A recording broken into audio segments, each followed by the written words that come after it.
Got it કરી દેજો, કાં તો કન્ટિન્યુ કરી દેજો. ઓકે, સો ડિપ્રેશન અને મેન્ટલ સ્ટેટસ, બરાબર. કેટલા વ્યક્તિને એવું લાગે કે સમટાઈમ્સ આપણી પોતાની રૂટીન લાઈફની અંદરમાં આપણે ડિપ્રેશનમાં જતા રહીએ છીએ? ઘણા એવા બધા કારણો બને, બરાબર. કોઈનું ફીલ થવું જ કદી कि लाइफ ની અંદર માં તમે કઈ પણ કામ करता हसो. अच्छा चलो मैं हिंदी में बोलता हूँ. अच्छा ओके सॉरी. सो कभी किसी को ऐसा लगता है कि लाइफ के अंदर में कभी वो डिप्रेशन में चले गए हैं, या तो उनको ऐसा लगता है कि आज आज मेरा मेंटल स्टेटस सही नहीं है, ऐसा लगता है कभी किसी को? Please raise your hand. कभी ऐसा कभी फील हुआ है? क्योंकि बहुत सारे ऐसे केसेस हैं, राइट, बराबर. जैसे अभी हम लोग कोजेस की बात करें कि ऐसा क्यों होता है, ठीक है ना. तो ऐसा होने के बहुत सारे रीजंस हैं, ठीक है. तो सबसे पहला होता है कि एज. एज यानी कि जो भी एल्डरली हमारे बुजुर्ग हैं, ठीक है, उसके अंदर में ये सबसे पहले हमें दिखने को मिलता है, ठीक है, कि ओल्ड एज के अंदर में ये कोज ज्यादा है, ठीक है. Then certain medicine. अभी आप देखोगे कि बहुत सारे लोग ऐसे होंगे लाइक कैंसर पेशेंट है, डायबिटिक पेशेंट है, हाइपरटेंशन से, और या तो कोई मेडिकेशंस किसी को चल रही है, ठीक है ना. तो ऐसे क्लाइंट के अंदर में हमें बहुत ज्यादा लंबे समय के अंदर में हमें उनको देखना होगा कि कहीं ना कहीं उनके माइंड के अंदर में इरिटेबिलिटी आ जाती है, यानी कि वो बंदा डिप्रेशन में चला जाता है कि यार पूरी जिंदगी में गोलियां ही खानी है. तो ऐसे बंदों के अंदर में डिप्रेशन एंड मेंटल स्टेटस हमें डिस्टर्ब देखने को मिला गया है, ठीक है. देन दूसरा कंफ्लिक्ट, ठीक है, जिसको बोलते हैं ट्यूबलाइट, जो हमेशा कहीं ना कहीं द्विधा में रहता है, कंफ्लिक्ट रहता है, तो कंफ्यूजन में रहता है. ऐसे बंदों के अंदर में डिप्रेशन बहुत जल्दी आता है, ठीक है. तीसरा आता है डेथ, या तो किसी का लॉस, यानी कि अगर मान लो कि घर के अंदर में कोई पार्टनर है, या तो घर के अंदर में कोई भी फैमिली सदस्य है, कि उसके अंदर में आपने देखा होगा कि कभी किसी का डेथ हुआ है, या तो अपने पेरेंट्स का, या तो कलीग का, या फ्रेंड्स का, या लव वन जो कभी आपको बहुत दिल से अच्छा था, उसका कभी डेथ होता है, तो कभी आपको ऐसा लगता है कि नहीं, ये चीजों से मुझे बहुत दिक्कत हुई है ना, और वो बंदा डिप्रेशन में, या तो उसका मेंटल स्टेटस खराब होने की शक्यता बढ़ जाती है. तीसरा आता है उसके अंदर में जेंडर्स. ऐसा नहीं है कि मेल एंड फीमेल्स दोनों के अंदर में अलग अलग रेशियो देखने को मिला है, लेकिन जनरली मेल के अंदर में डिप्रेशन के और फीमेल के अंदर में दोनों के अंदर बहुत ज्यादा कुछ फर्क नहीं है.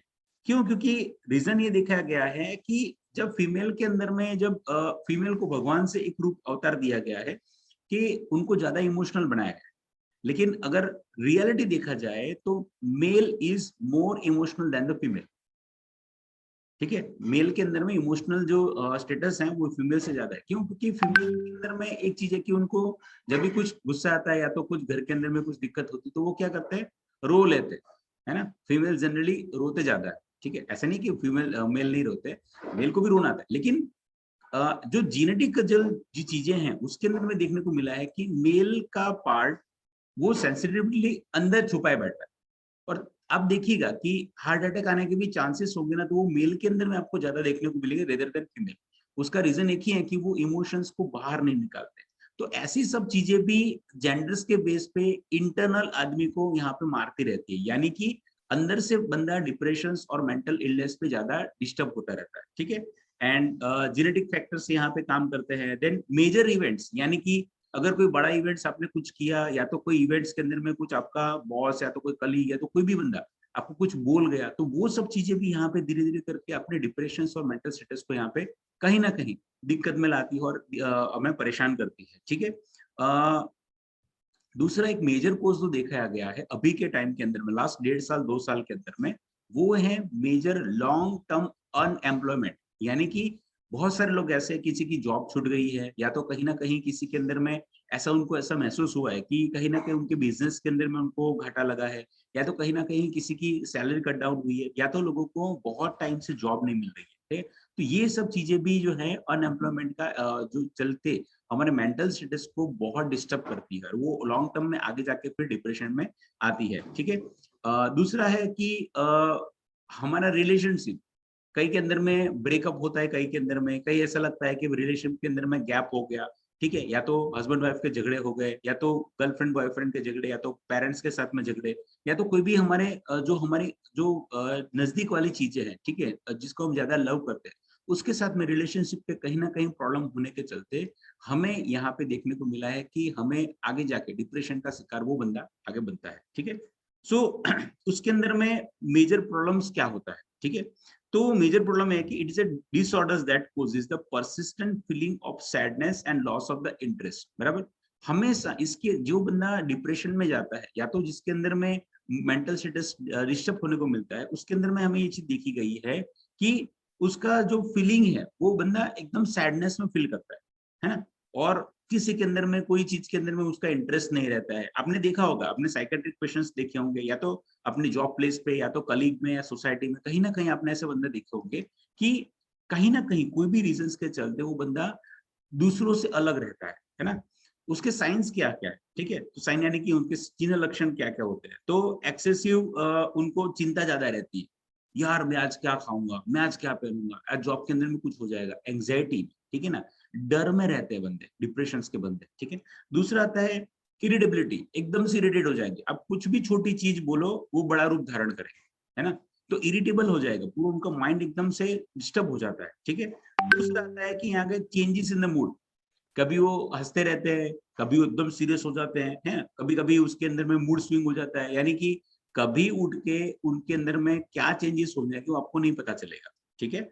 और साथ साथ के अंदर में ड्रामेटिकल चेंजेस देखने को मिलता है, यार मेरे को आज नहीं खाना है ना, मेरे को आज भूख नहीं लगी है, मेरे को आज स्लीप नहीं, यानी कि मेरे को आज सोना नहीं है, चाहो कुछ भी कर लो, ऐसी ड्रामेटिकल चीजें बहुत ज्यादा को देखने को मिलता है। तो जो भी बंदा डिप्रेशन में रहता है उसके अंदर में ये सिम्टम्स देखने को पाए गए हैं, ठीक है। कौन से एज ग्रुप के अंदर में परसेंटेज वाइज थोड़ा देखें तो 18 से 18 साल से लेके 29 ईयर्स, ठीक है, जो यंग हमारी एज होती है उसके अंदर में 21% डिप्रेशन के पेशेंट को देखने को मिला है। उसका रीजन क्या है, आपने देखा होगा कि स्टडी करके लड़के लड़कियां बाहर निकलते हैं, ठीक है ना, कई कॉलेज के अंदर में ब्रेकअप हो गया, या तो कुछ उनको स्टडी के बाद के अंदर में अच्छी जो उनको एक्सपेक्टेशन थी जॉब वगैरह की वो उनको वहां पे नहीं मिल पाई। बहुत सारे ऐसे रीजंस होते हैं कि जिसके चलते उनके अंदर में डिप्रेशन पहले आता है, ठीक है। तो उसका अंदर में मेजर पार्ट है यहाँ पे 21%। दूसरा इस फैक्टर आता है 30 से लेके 44% का, उसके अंदर में जो हमें डिप्रेशन और मेंटल स्टेटस का जो रेशियो मिला है वो है 16.8, यानी कि 16.8%, ठीक है। दूसरा फैक्टर आता है 45 से लेके 64, तो इसके अंदर में हमें डिप्रेशन के क्लाइंट जो देखने को मिले वो है 18.4, एंड मोर देन दैट वो भी 18 से 18.4, यानी कि मेजर एज डिफरेंस जो है यहाँ पे देखने को मिला है कि जो छोटी उम्र के हैं लोग, ऐसे नहीं कि 18 साल के छोटे बंदे के आते जो एडोलेसेंस ग्रुप है उसको या तो टीनेजर्स हैं उसके अंदर में उसको डिप्रेशन नहीं मिला है, उसके अंदर में भी डिप्रेशन बहुत देखने को मिला है, बिकॉज उसके अंदर में बहुत सारे रीजंस होते हैं। तो ये सब चीजें हमने देखी, तो अभी आपको ऐसा लगे कि हमें, अब हम भी खुद ही कभी कभी डिप्रेशन का शिकार हो जाते हैं, राइट, हमें भी कभी कभी डिप्रेशन आ जाता है जनरली, जब वेट लॉस की जर्नी में होता है, जब रिजल्ट नहीं मिलता है ना, सबसे बड़ा होता है। कभी किसी को ऐसा फील हुआ है मेरे को रिजल्ट नहीं आया, एकदम से टेंशन में आ गया, तो मूड स्विंग हो गया, या तो कुछ ना कुछ ऐसा कुछ कभी किसी को फील हुआ है? मुझे तो आता है ना, मुझे तो आता है। क्यों आता है? इसका रीजन है कि हम ह्यूमन बीइंग है ना, हम मनुष्य अवतार है, तो इसके अंदर में ये चीज कॉमन है। तो इससे बाहर कैसे निकले? तो बाहर निकलने के बहुत सारे फैक्टर्स है। अगर डिप्रेशन और मेंटल स्टेटस की बात करने जाऊं तो पूरी किताब लिख सकते हैं उसके ऊपर में, लेकिन टाइम सर्टेन के चलते हम थोड़े से ऐसे पॉइंट बताएंगे जिसके चलते हम दूसरों की हेल्प कर पाए, ठीक है। तो उसको सबसे बेस्ट पार्ट है एक्सरसाइज। हम सभी लोग मॉर्निंग के अंदर में बोलते हैं कि भाई आप एक्सरसाइज करो, जल्दी उठो, है ना, मेडिटेशन करो, ये सब चीजें क्यों बोलते हैं? बिकॉज ये आपके मूड को अच्छा करता है। एक्सरसाइज जो है वो बॉडी के अंदर में जो हमारा ब्रेन है, ठीक है ना, वो ब्रेन के अंदर में जो भी हमारे हार्मोनल चेंजेस होते हैं बॉडी को, वो पॉजिटिविटी क्रिएट करते हैं। इसके चलते हमारा बॉडी अच्छा फील होता है और हमारा डिप्रेशन का लेवल डाउन होता है, हमारा मूड स्विंग्स का लेवल हमारा डाउन होता है।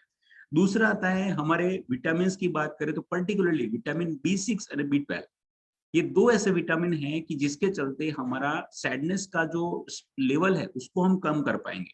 तो अगर आपको ऐसा लगता है कि नहीं कभी कभार के अंदर में मुझे नहीं कुछ अच्छा लग रहा है या तो कुछ अच्छा महसूस नहीं हो रहा है, तो आप क्या कर सकते हो? सबसे बेस्ट अपना मल्टीविटामिन टैबलेट, ठीक है, देन अपना शेक, ठीक है। ये सब चीजें हमारी हमारे हर्बल लाइफ प्रोडक्ट के अंदर में से भी हमें ये चीजें मिल रही है। तो जितना आप प्रोडक्ट को ज्यादा कंज्यूम करोगे और उतना ज्यादा अच्छा फील करोगे, क्योंकि मेन, अगर हम लोग वेट लॉस जर्नी में है तो हमारा मेन रीजन क्या है कि हम वेट लॉस जर्नी में हम जब रिजल्ट नहीं मिलता है तब हम डिप्रेशन में ज्यादा जाते हैं, या तो हमें अच्छा महसूस नहीं होता है, हम इरिटेबिलिटी ज्यादा बढ़ जाती है।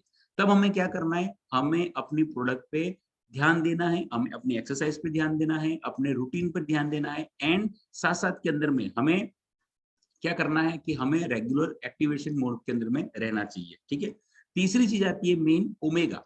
Omega 3 is the best part of mental irritation, और सबको अंदर में रिलीफ मिलता है। ठीक है, बहुत सारे लोग फटाफट आते हैं जाते हैं, पता नहीं सबको एकदम से ज्यादा भागने की जल्दी हो जाती है, हो सकता है जॉब पे जाना होगा किसी को, लेकिन थोड़ा सा नॉलेज भी जरूरी है। क्यों?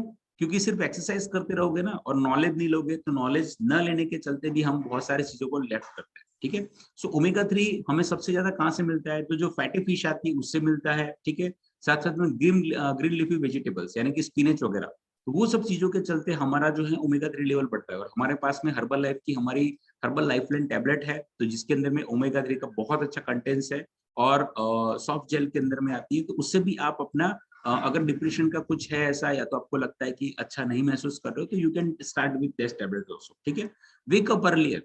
हम बोलते हैं मॉर्निंग में कि भाई 6 बजे नहीं, आप 5:30 को उठो। अगर 5:30 को उठ रहे हो तो 5 बजे की हैबिट रखो। सबसे बेस्ट पार्ट, रात को 10 साढ़े 10 को सो जाओ, सुबह अर्ली मॉर्निंग 4:45 या तो 5 बजे उठ जाओ। ठीक है, उठना, जब आप मॉर्निंग में उठते हो ना, तो एक इंटरनल पॉजिटिविटी हमें यहाँ पे महसूस होती है, और वो इंटरनल पॉजिटिविटी इतनी अच्छी रहती है कि हम साथ साथ के अंदर में दिन का हर रूटीन अच्छी तरह से कर पाते हैं।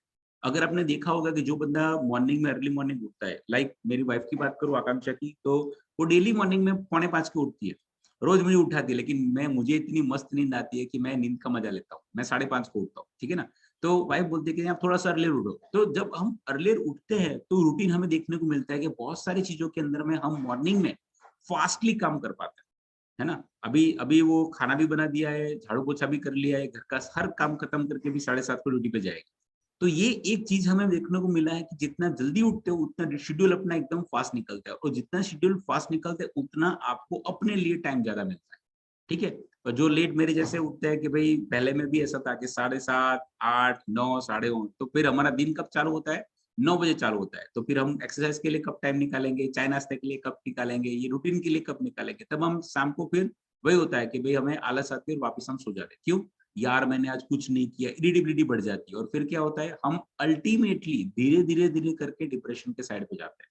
तो एकदम से डिप्रेशन नहीं आता, लेकिन डिप्रेशन आने के बहुत सारे कारण। तो ऐसे भी आप अर्ली उठ के भी आप अपने मूड को अच्छा महसूस आप करा सकते हो। ठीक है, दूसरा है कि फ्रेंड के साथ में हंसी से बात करो। कई बार में होता है उतरली कड़ी की जब, ठीक है ना, एकदम से गुस्सा वाले नेचर्स पे फ्रेंड के साथ बात करेंगे, ऐसे नहीं। हमेशा स्माइलिंग फेस से बात करो। ठीक है ना, अभी सुबह सुबह मेरा मूड एकदम स्माइलिंग दिखता है, शाम के अंदर में हमारी जो मीटिंग आती है उसके अंदर में मेरा मूड थोड़ा अलग हो जाता है। तो ऐसा नहीं है, बिकॉज हम टीम के साथ काम करते हैं, तो टीम को कैसे हैंडल करना है, अलग लोगों को कैसे हैंडल कर रहा है, वो हमारे अंदर में आना चाहिए। ठीक है ना, तो हमें एवरी टाइम हमें स्माइलिंग फेस के साथ में दूसरों से बात करना है। देन अगर हम टाइडीनेस की बात करें, खुद को रेडी करने की बात करें, तो जिसको भी ऐसा लगता है कि या तो अपने घर के अंदर में आपने देखा होगा अपने पेरेंट्स के अंदर में ऐसी चीजें ज्यादा मिलती है अपने को देखने को, तो उनको बोलो खुद के लिए फटाफट रेडी हो, टाइडीनेस फास्ट करे अपनी बॉडी के लिए। उससे क्या होगा, उससे अलर्टनेस बढ़ेगी, और जितनी अलर्टनेस बढ़ेगी उतना उनको उसके अंदर में डिप्रेशन में उसको ज्यादा मिलेगी चीजें। और दूसरे बेस्ट पार्ट है वॉकिंग। कितने लोग वॉकिंग करते हैं ये कॉल के ऊपर में? वॉकिंग या तो जॉगिंग, मेडिटेशन एक्सरसाइज के अलावा? Great great. सो जितने भी लोग वॉकिंग करते हैं वो सभी लोगों को बताओ कि अगर रेगुलर वॉकिंग करते रहेंगे तो आपको खुद को पता चलेगा कि आप कितना अच्छा फील करते हैं daily. Walking is the best exercise, है ना। तो जिससे भी अगर लगता है कि नहीं मेरे को वेट वेट रिडक्शन करना है, लेकिन मैं ज्यादा एक्सरसाइज नहीं कर पा रहा हूँ या कर पा रही हूँ, तो उसके लिए वॉकिंग सबसे बेस्ट एक्सरसाइज में आता है। ठीक है, तो आप वॉकिंग कर सकते हैं। साथ साथ में फ्रूट्स कौन से खा सकते हैं, ग्रीन वेजिटेबल्स क्या खा सकते हो? सबसे बेस्ट आता है कैरेट। देन मैंने जैसे बताया dark green leafy vegetables, spinach, अपना ककुम्बर खा सकते हैं। और बेस्ट पार्ट जो फ्रूट में आता है that is apple, then banana, grape fruits and fresh berries. बराबर, ये सब चीजें जो होती है वो हमारे फ्रूट्स के अंदर में है, जो हमारे डिप्रेशन मेंटल जो स्विंग मूड होता है उस सब के अंदर में सबसे बेस्ट फ्रूट्स के अंदर में देखने को मिला है। दूसरा है, जब भी आपको लगे कि नहीं मुझे थोड़ा सा गुस्सा आ रहा है, मुझे आज मुझे महसूस अच्छा नहीं हो रहा है, डीप ब्रीदिंग करो। ठीक है, कपालभाति एक्सरसाइज करो, डीप ब्रीदिंग करो, मेडिटेशंस करो, ये सब चीजें आपको बहुत फायदा करेगी। ठीक है, एंड लास्ट के अंदर में आता है कि जितना भी सोशल रहोगे, ठीक है, उतना आपको मेंटल और डिप्रेशन के अंदर में आपको ज्यादा आसानी होगी, ठीक है। सो आज मुझे ऐसा लगा कि थोड़ा सा हम लोगों के अंदर में ये चीज को बता पाए कि हम कैसे अपनी लाइफ को अच्छा कर सकते हैं, एंड हम तो साथ में अच्छा रहेंगे लेकिन साथ साथ में दूसरों को कैसा अच्छा रख सकते हैं, because we are the wellness coach, ठीक है। और वेलनेस का मीनिंग ही ये होता है कि हम दूसरों की हेल्प करें कुछ अच्छी चीजों के साथ में, कुछ नए नॉलेज के साथ में। Okay, so thank you everyone.